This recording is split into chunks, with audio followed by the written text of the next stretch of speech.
Hello guys, আবারও নতুন একটি ভিডিও নিয়ে চলে এলাম। আজকে মাংস রান্না করব।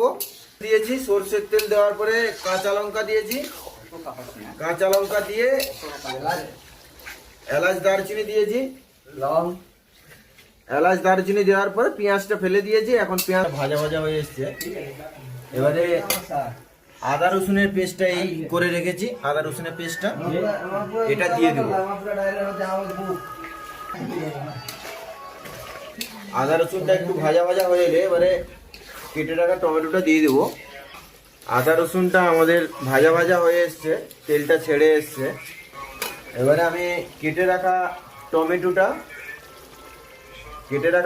আমি দিয়ে দিলাম।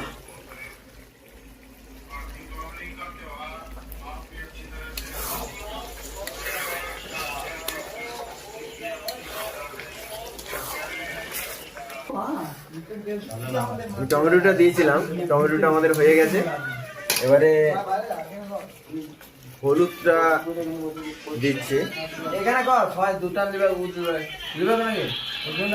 এটা হলুদটা আমি দিচ্ছি, হলুদটা দিয়ে দিলাম। এবারে লঙ্কা গুঁড়োটা আমি দিয়ে দিচ্ছি। কাশ্মীরি লঙ্কা আছে কিন্তু ঝাল আছে, এটা আমি দিয়ে দিচ্ছি। লঙ্কাটা আর হলুদটা দিয়ে দিয়েছি। এবারে এটাকে আমি একটু নাড়াবো।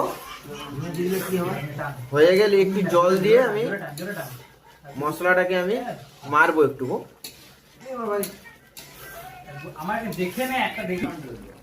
হালকা করে একটু জলটা দিয়ে দিচ্ছি, একটু হালকা করে জলটা দিচ্ছি, কারণ মশলাটা না হলে লেগে যাবে নিচে।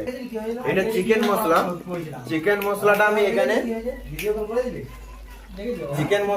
আমি হালকা করে দিয়ে দিলাম।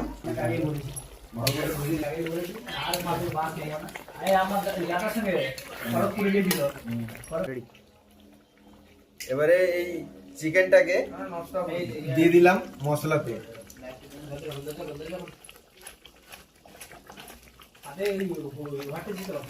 3 কেজি চিকেন আছে তো, চিকেনটার পরিমাণ অনেক।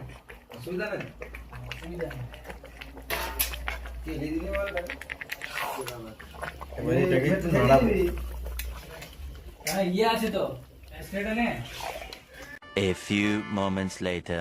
এবারে চিকেনটাকে নামাবো। এই চিকেনটা নিয়েছি, এই চিকেনের পিসটা দিয়ে একটু ভাত খেয়ে নিচ্ছি। আমাদের দেখা ভালো লাগলো, সুন্দর সুন্দর। আমাদের